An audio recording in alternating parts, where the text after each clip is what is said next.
Let me tell you why you're here. You're here because you know something. What you know you can't explain, but you feel it. You felt it your entire life, that there's something wrong with the world. You don't know what it is, but it's there, like a splinter in your mind, driving you mad. It is this feeling that has brought you to me. Do you know what I'm talking about? President Obama today proposed something new, something called prolonged detention. Doesn't sound that bad, right? Prolonged detention. Did you ever see the movie Minority Report? It was based on a Philip K. Dick short story. Came out in 2002. It starred Tom Cruise, remember? He played a police officer in something called the Department of Pre-Crime. Pre-crime is where people are arrested and incarcerated to prevent crimes that they have not yet committed. Look at me. Positive for Howard Marks. I'm placing you under arrest for the future murder of Sarah Marks and Donald Dubin that was to take place today, April 22nd, at 0800 hours and 4 minutes. No.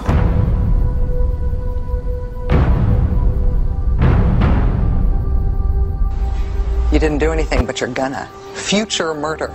Creepy, right? Putting somebody in jail not for what they've done, but for what you're very sure they're going to do?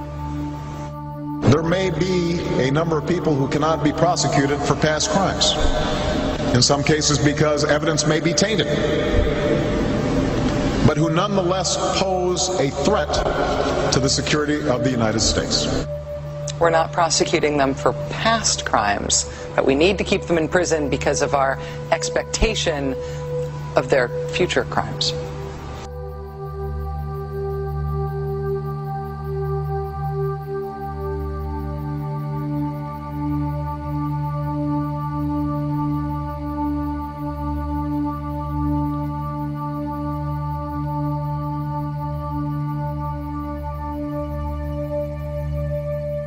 Prevented.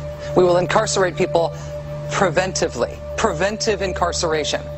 Indefinite detention without trial. That's what this is. That's what President Obama proposed today, if you strip away the euphemisms. One civil liberties advocate told the New York Times today, quote, "We've known this was on the horizon for many years, but we were able to hold it off with George Bush. The idea that we might find ourselves fighting with the Obama administration over these powers is really stunning." And it is stunning, particularly to hear President Obama claim the power to keep people in prison indefinitely with no charges against them, no conviction, no sentence, just imprisonment. It's particularly stunning to hear him make that claim in the middle of a speech that was all about the rule of law.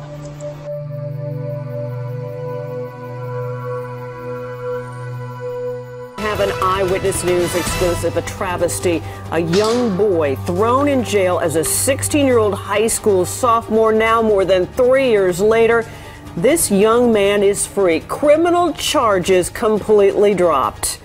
And good evening again at 5:30. I'm Diana Williams. And I'm Sade Bedarenwa. It is an outrageous case of justice derailed. How could it take 3 years for prosecutors in the Bronx DA's office to figure out they didn't have a case while a teenager sat in jail on Rikers? Investigative reporter Sarah Wallace joining us now with her exclusive story. Sarah? Well, Diana and Sade, the Bronx DA's office is refusing to say anything about this case, using the excuse that Khalif Browder has now filed a civil rights lawsuit. He was a teenage kid walking home from a party, literally snatched off the street and charged with robbery. It was a weak case from the very beginning. I spent 3 New Years in there, 4 of my birthdays. I spent a lot of holidays in there. 20-year-old Khalif Browder may be physically free, but mentally he is still trapped behind bars on Rikers, where every day was a battle to survive. It's very hard when you're dealing with these dudes that's wild, tall, and they're big, you know what I'm saying? And they got weapons and shanks, and then they're in gangs. And if you don't give your phone call up or you don't give him what he wants, you know they're gonna jump you because he got about other 15 other gang members. It's very scary. In May of 2010, he was a 16-year-old 10th grader walking home on Arthur Avenue in the Bronx after a party. The guy comes out of nowhere, says I robbed him. And the next thing you know, they put in the cuffs, man. I don't even know this dude. And then I do 3 years, over 3 years, for something I didn't even do. Browder's family couldn't make the $10,000 bail on the robbery charges, and he had a legal aid attorney. Browder is now represented by a civil rights law firm. What was bad about this case? Pretty much everything. One witness identification from a stranger, no evidence, no property recovered. Months turned into years. He tried to commit suicide several times. It was just all balling in my head to the point where I had to just grab my head, like I can't take it. He missed his sister's wedding, the birth of his nephew, and so many family events. In January, Browder says he was offered a plea deal after 33 months in jail. He refused. And the judge, she was trying to give me time serving. I wasn't taking it, and she told me if I lose trial, I could get 15 years. Just take the time serving. You go home today if you say you did it. I didn't do it. I'm not saying I did that. He went back to jail. In June, he was suddenly freed with no explanation. No apology, no nothing. They just said, "Oh, case dismissed. Don't worry about nothing." Like, what do you mean don't worry about nothing? I just took over 3 years of my life. He's now trying to make up for those 3 high school years he lost, taking courses to get his GED. I didn't get to go to prom, graduation, nothing. Those are the main years. I'm never going to get those years back. Never. Never. Stephen Sullivan, 58, from New Mexico, sued after Donna Ana County Jail essentially forgot about him between 2005 and 7, following his arrest for driving while intoxicated. During his incarceration, Sullivan was forced to pull out his own tooth because he was denied dental care by guards and developed bed sores. I believe he was malnourished also. He wasn't fed properly. You can tell he lost a lot of weight. And of course, it says here Mr. Sullivan's civil rights attorney, Matt Coyote, told NBC on Wednesday his mental health has been severely compromised from the time he was in that facility. I would think so. 2 years in solitary confinement, left to rot, no trial. I guess his mental state continues to be the same. No amount of money will bring back what they took from him.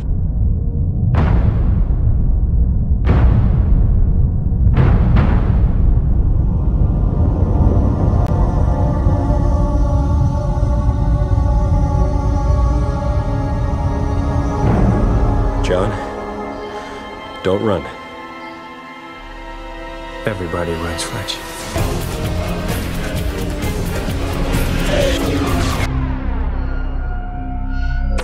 It was a mere 10 years ago that Steven Spielberg's blockbuster film Minority Report previewed about a pre-crime unit. In other words, police trying to predict who would commit crimes and then arrest them before they committed the crimes. That film premiered in 2002. It was a tremendous blockbuster. A lot of people saw it, but during that time, folks were saying, sci-fi stuff, none of this stuff will really come true in the future. All the things that we saw in that movie. And I tell people, go back and watch that movie, because what we're seeing today, we're seeing that movie played out. Here's the plot. The year is 2054. The place is Washington, D.C., working in the city in which there has been no murder committed in 6 years, due in large part to his efforts combining widespread surveillance with behavior prediction technologies. John Anderton, who's played by actor Tom Cruise, is chief of the Department of Pre-Crime in Washington, D.C. He uses precognitive technology to capture would-be criminals before they can do any damage. In other words, before they commit crimes. Unfortunately, John Anderton gets caught up into the system where he is accused of a pre-crime, and he is tracked and tries to escape. As I said, seemingly, most of the technology people saw in this film they thought would never occur. Well, a mere 10 years later, almost everything that we saw in that film 10 years ago is now fact. Let's now contrast fiction with the reality check. Fiction. In Minority Report, police use holographic data screens, citywide surveillance cameras, dimensional maps, and database feeds to monitor the movements of its citizens. Reality check. Microsoft, in partnership with New York City, has developed a crime-fighting system that will allow police to quickly collate and visualize vast amounts of data from cameras, license plate readers, 911 calls, police databases, and other sources. It will then display the information in real time, both visually and chronologically, allowing investigators to centralize information about crimes as they happen or are reported. Fiction. No matter where people go in the world of Minority Report, one's biometric data precedes them, allowing corporations to tap into their government profile and target them for advertising based on their highly individual characteristics. Reality check. Google is presently working on context-based advertising that will use environmental sensors in your cell phone, laptop, and so on to deliver targeted ads tailored to fit with what you're seeing and hearing in the real world. However, long before Google set their sights on context advertising, facial and iris recognition machines were being employed, supposedly, to detect criminals, streamline security checkpoint processes, and facilitate everyday activities. In fact, by 2014, the FBI plans to launch a nationwide database of iris scans for use by law enforcement agencies in their effort to track criminals. Fiction. In Minority Report, a government agent uses 6 sticks to subdue criminal suspects using less lethal methods. In other words, compliance weapons. Reality check. In 2007, the Department of Homeland Security granted a contract to develop an LED incapacitator. It's a flashlight-like device that emits a dazzling array of pulsating lights, incapacitating its target by causing nausea and vomiting. Then there are other devices such as the long-range acoustic device, which emits painful noises in order to disperse crowds. They were both used at the London Olympics recently and the G20 protest in Pittsburgh. Fiction. In Minority Report, tiny sensory-guided spider robots converge on John Anderson, scan his biometric data, and feed it into a central government database. Reality check. An agency with the Department of Defense is working on turning insects into living UAVs or cybugs. There have already been reported sightings of dragonfly-like robotic drones monitoring protesters aerially in Washington, D.C. Fiction. In Minority Report, Anderton flees his pursuers in a car whose movements are tracked by the police through the use of onboard computers. All around him, autonomous driverless vehicles zip through the city, moving people to their destinations based upon simple voice commands. Reality check. Google has already created self-driving cars which have already surpassed 300,000 miles of road testing. It's anticipated that self-driving cars could be on American roads within the next 20 years, if not sooner. These are just a few of the devices now at the disposal of the corporate police state. If our government, especially Congress, does not put some kind of limits on the use of these devices, and specifically to protect our privacy, because eventually, with drones coming and hovering over the skies by 2015, 30,000 drones probably flying over the United States by 2020, with the ability to see through the walls of your home, there will be absolutely no privacy. And what happens is any human dignity we might have, any human rights we may have will be completely eviscerated. Folks, the future is here and it looks frightening. In our constitutional system, prolonged detention should not be the decision of any one man. If and when we determine that the United States must hold individuals to keep them from carrying out an act of war, we will do so within a system that involves judicial and congressional oversight. And so going forward, my administration will work with Congress to develop an appropriate legal regime so that our efforts are consistent with our values and our Constitution. You'll construct a legal regime to make indefinite detention legal. You will, what does he say? Develop an appropriate legal regime. So you can construct a whole new system outside the courts, even outside the military commissions, so that you can indefinitely imprison people without charges. And you'll build that system from scratch.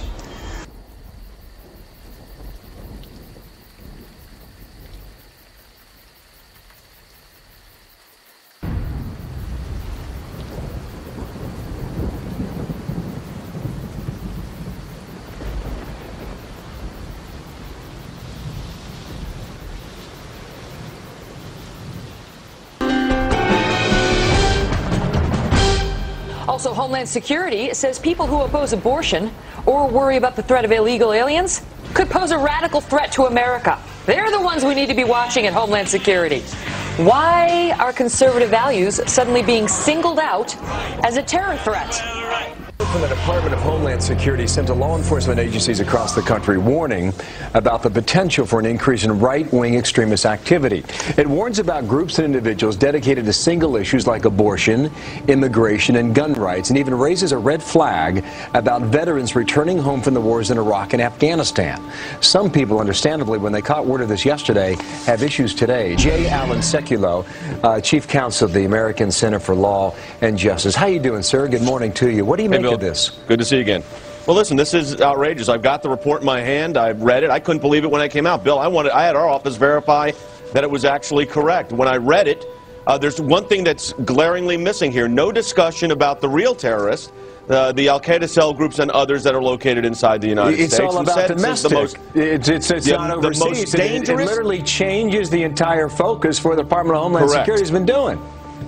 Correct. And it says domestic terrorists, the most dangerous, are single-issue domestic terrorists. And as you said, that includes pro-lifers, that includes people concerned about the issue of immigration, and returning what they call radicalized veterans from the Iraq and Gulf War. Interestingly, the whole article, the whole assessment, as they called it, is entitled Right-Wing Extremism, Radicalization, and Recruitment. I want to tell the Department of Homeland Security, do us all a favor, catch the real terrorists. Don't worry about the grandmother on the street corner holding up a pro-life sign, or some guy that legally goes in and buys a gun for hunting. And returning veterans should be handled by Veterans Affairs and make sure they're incorporated back into the society. We owe that to our veterans. But to call them terrorists is just outrageous. I think it's interesting you bring up the veterans, because this is what the FBI is reporting now. In this report, the FBI says, from October of 2001 to May of 2008, that's 7+ years, a, quote, minuscule number of veterans out of 23,000 coming home, how many are said to be linked to some right-wing radical group? 203. That's the number they're going off of. Yeah, and there was one abortion violent act, and the guy wasn't pro-life. It was Eric Wayne Rudolph 14 years ago. Here's the problem with this. This is the direction. The message needs to be very clear here. The Obama administration here under Department of Homeland Security has allowed a new regime to come into place that basically says this: our focus is going to be on the right-wing groups, the pro-lifers, those that are opposed to various immigration policies. And they base the whole report, Bill, on this idea that we've got a new president and some people aren't happy about that. So they're using this report to stifle speech, because they're trying to label all of us that are concerned about these issues. And I've litigated more pro-life cases at the Supreme Court of the United States than a lot of lawyers have. And this idea that my clients are now all right-wing radicals that are extremists and dangerous and the most violent domestic terrorists because they have a picket sign in front of an abortion clinic. These are right-wing extremists. You've got some states that have issued reports saying, look at the people's bumper stickers on their cars and make a determination on terrorism there. The message we need is to be sending back to DHS, Department of Homeland Security, and I did a lot of work on the Patriot Act when John Ashcroft was the Attorney General. The message needs to be, do us all a favor, get the terrorists that are trying to harm the country, not the grandmother holding the sign in front of the abortion clinic. From Nashville, thank you, Jay, for coming in today. Thanks, Bill. All right, 20 minutes past. Megan is coming. Most of the domestic groups that we have to pay attention to here are white supremacist groups. They're anti-government, in most cases anti-abortion. They are usually survivalist type in nature, identity-oriented. Those groups are groups that claim to be extremely anti-government and Christian identity-oriented.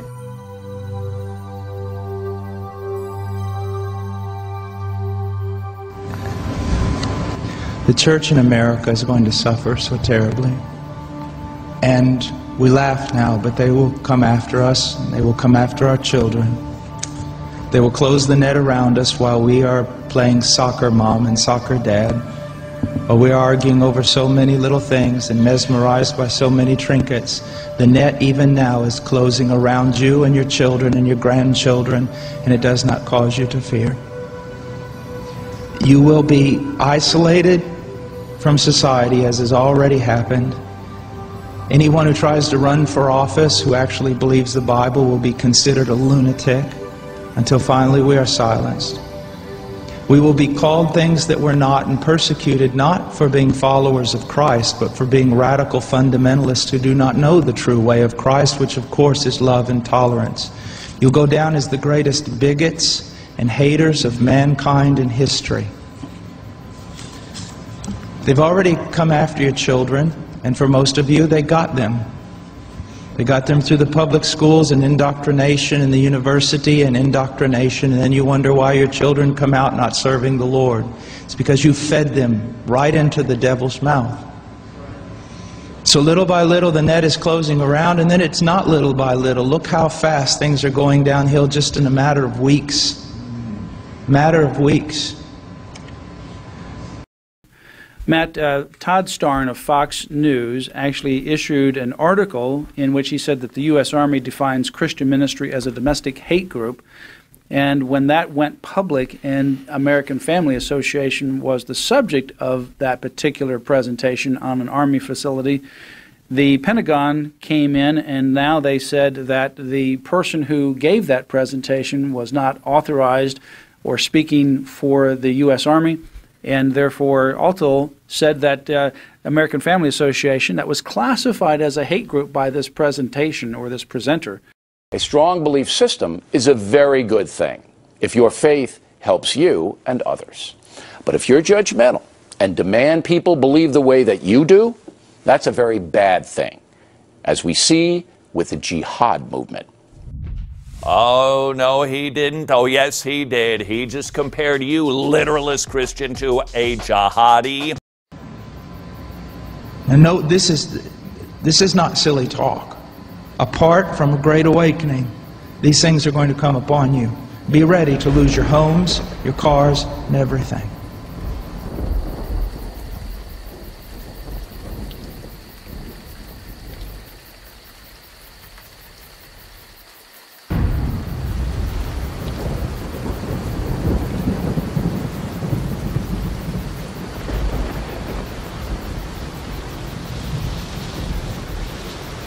Today we learned just how much authority the administration believes it has to kill without trial or evidence suspected terrorists, even American citizens. A newly disclosed Justice Department document says American citizens tied to al-Qaeda can be killed if, quote, an informed high-level official believes the target poses an imminent threat. But the document says it, quote, does not require the government to have clear evidence. Human rights advocates say the Justice Department memo goes way too far and justifies essentially a claim that the executive branch can be judge, jury, and executioner. As soon as he became president, Barack Obama stopped CIA tactics like waterboarding that he considered torture. But this justifies outright killing of a suspected terrorist. Some people just don't want to believe it, but out of the horse's mouth, they are strictly killing people off of metadata, and that is scary. Anyone viewed as a troublemaker, the Supreme Court has now green-lighted detention of Americans. A decision from the U.S. Supreme Court means the federal government now has an open door to detain as a threat to national security anyone viewed as a troublemaker, critics of the High Court's ruling said. The controversial provision authorizes the military under presidential authority. Now hear me, my friends. Please hear this. This controversial provision now has authorized the military under presidential authority to arrest, kidnap, detain without a trial, and hold indefinitely American citizens thought to, quote, represent an enduring security threat to the United States. Do you believe the President of the United States should have the power to indefinitely detain people captured within the U.S. without the normal due process of law? I don't. And honestly, I don't think most Americans do. And I don't think most members of Congress do. We've gotten bogged down in different little sub-pieces of the debate in U.S. citizens and who counts and who doesn't count. But the fundamental question is, do you believe that the president should have the power to indefinitely detain people captured in the U.S. without normal due process of law?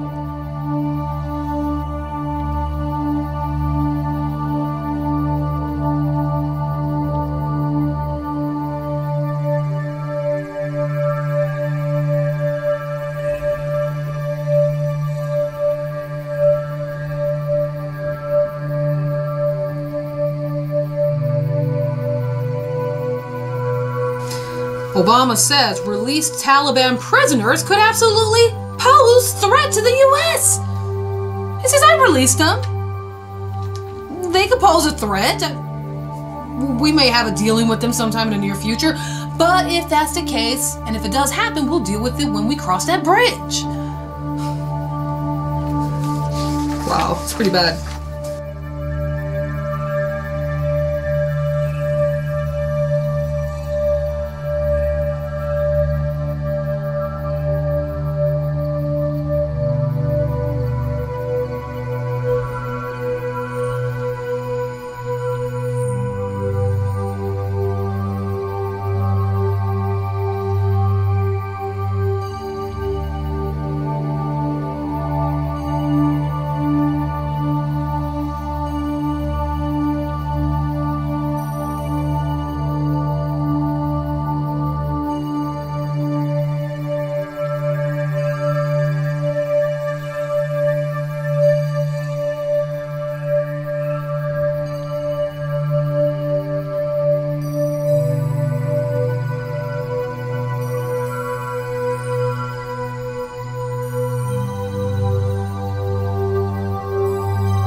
Constitution check. Did the president act illegally in exchanging Taliban detainees for Sergeant Bowe Bergdahl? You know, can we say treason?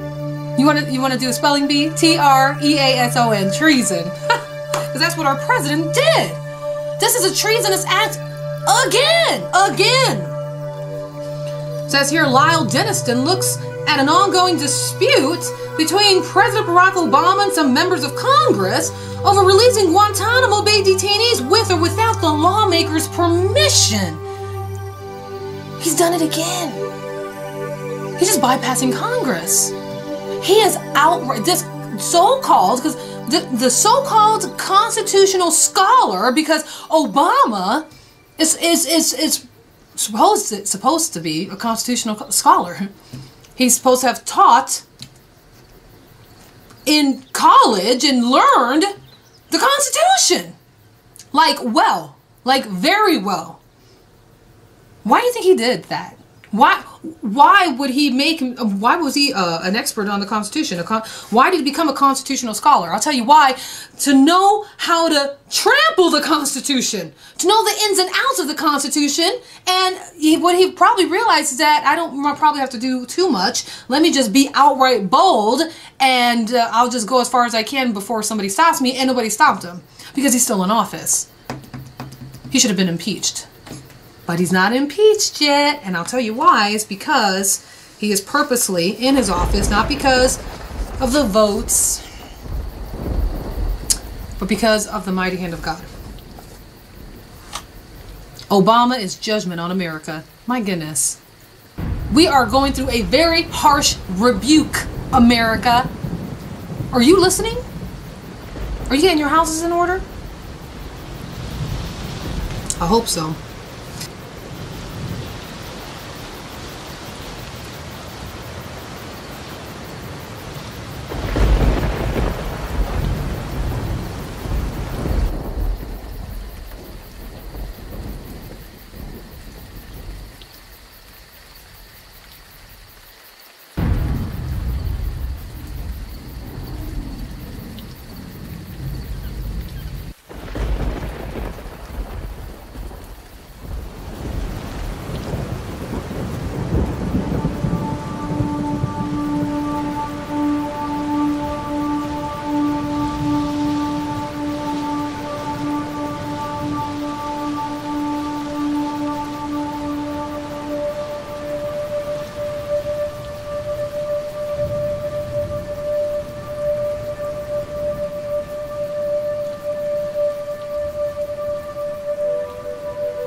Okay. I'm gonna back up. You know what? You're gonna go to jail. That's just not right. Where's the car? No. Stay right here. I'm Stay sorry. Right here. I'm asking them. I'm observing what they're doing, and they're arresting me. I don't understand what's going on. I did nothing. I'm not doing anything.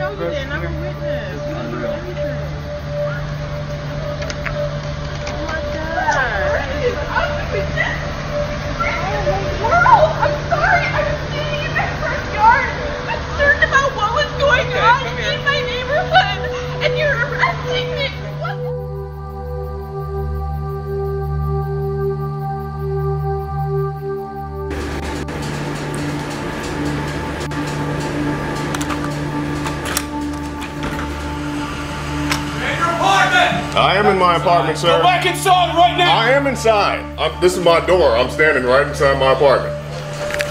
Sir, I'm inside my apartment.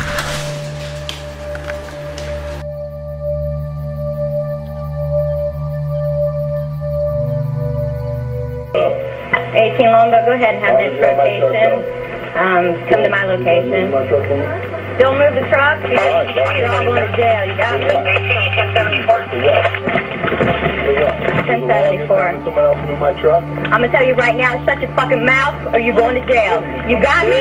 In front of your fucking kids? Keep showing your ass. In front of my kids? Right here, right now. In front of my kids? As a matter of fact, right there in front of my car. You got the 3. 1, 2, 3. Get the fuck in front of my car. 1, 2, 3. Now. For what, my man? Right there.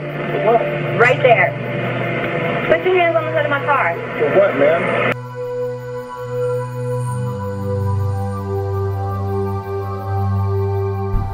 Down and get his ID as well. Do you have it on you? Yeah.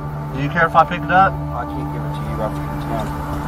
Officer, can I ask you a question? Sure. What made you think the tags weren't for this truck? Because he doesn't have insurance for it. He has driven like an idiot for quite a while now. I don't drive like an idiot. Yeah, you don't drive like an idiot. I did a report for you, what, 3 weeks ago where you rear-ended? No, the boy backed into him. You shut your mouth. Did you see it? Dude, just leave him alone. Hey, you don't need to talk to me. What did I do wrong? Dude. For what? For what? For what? What am I being arrested? What am I having handcuffs for? No, there was no obstruction. Hey.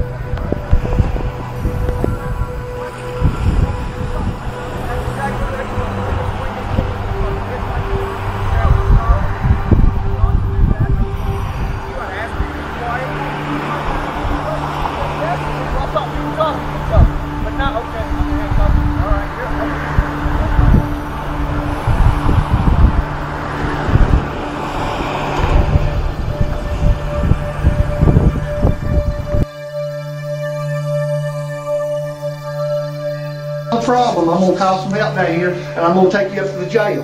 I'm telling you right now, I'm not putting up with this today. You go ahead and you record all you want. Okay? Yes, sir. You're being childish and it's uncalled for. You call Butch. Hey, is Butch around? Yes, Jim House. Don't have an issue with Deputy Bates in the South.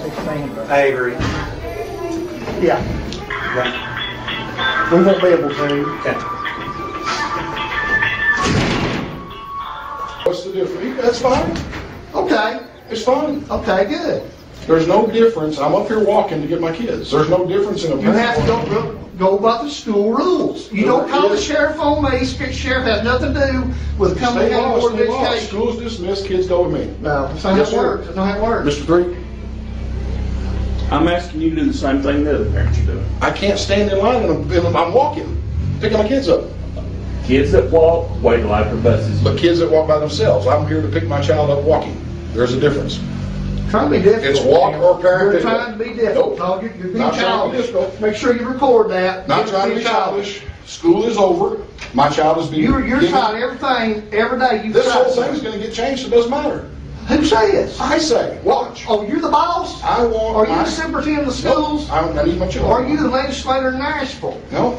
What makes you I'm a better than taxpayer like the other several hundred out here that don't like this system either. You're putting people in jeopardy. Guess anyway, what? It's not for me to argue about rules. It's not for me to argue about it. Here's a rule. Here's a TCA code. School is out. My children are to be given to me. When school is out. It don't say when. But when school is dismissed. They have. I'm not, no. Please excuse me. School is out, they will give you your child, but it doesn't say when now. Tennessee state law says within a reasonable amount of time, that is 15 minutes. Put your behind your back. Okay, no problem.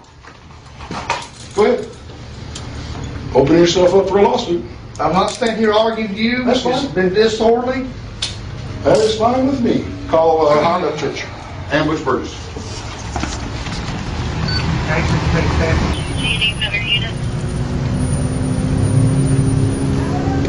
You either get out of the way of traffic or you're going to jail too. You understand me? Hang on a second. I got to give her a key.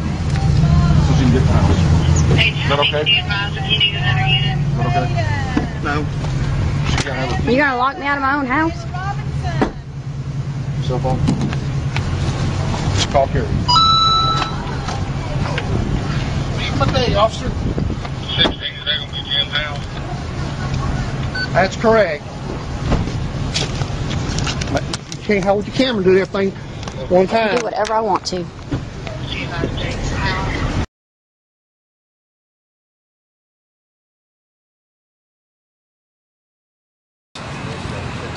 Only 10 cents, guys. 10 cents lemonade. Don't be intimidated by them. Whoa, whoa. Hey, hey, hey. Private property, don't. We got that on camera. Please don't break equipment, man. Voluntary. Completely being hurt by this. 145 copy. No money.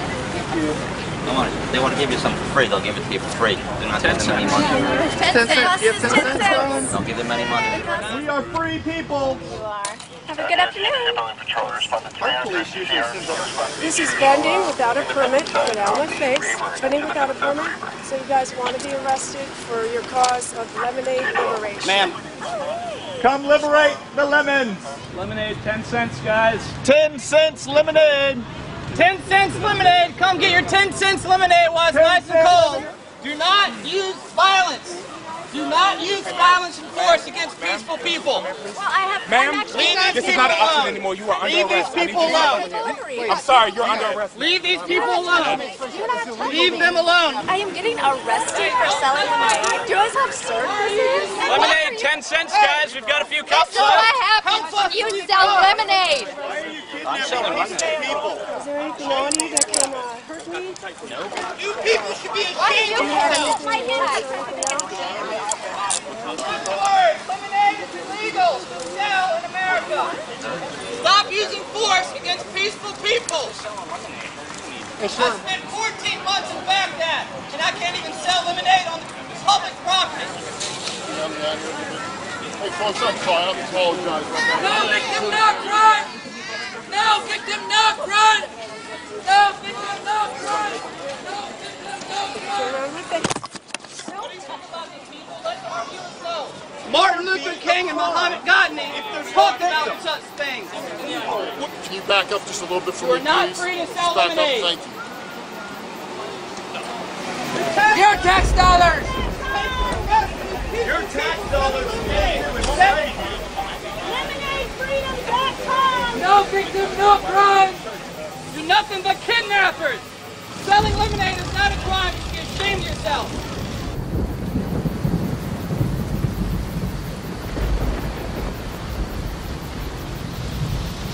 All right, new at 10, a LaPorte mom taken to jail and charged for doing something many parents do every day, letting her kids play outside. Yeah, she was arrested for child endangerment for allowing her kids to ride scooters around in their neighborhood cul-de-sac. Local 2's Jennifer Bowe joins us live with how that mom is now fighting back. Jen. You know, guys, I'm standing right now on a cul-de-sac. I can tell you there's not a lot of traffic, not a lot of cars. And that's exactly why this LaPorte mom says she and her husband moved specifically to that street because they wanted a safe place for their kids to grow up. She says she never thought something like this would happen.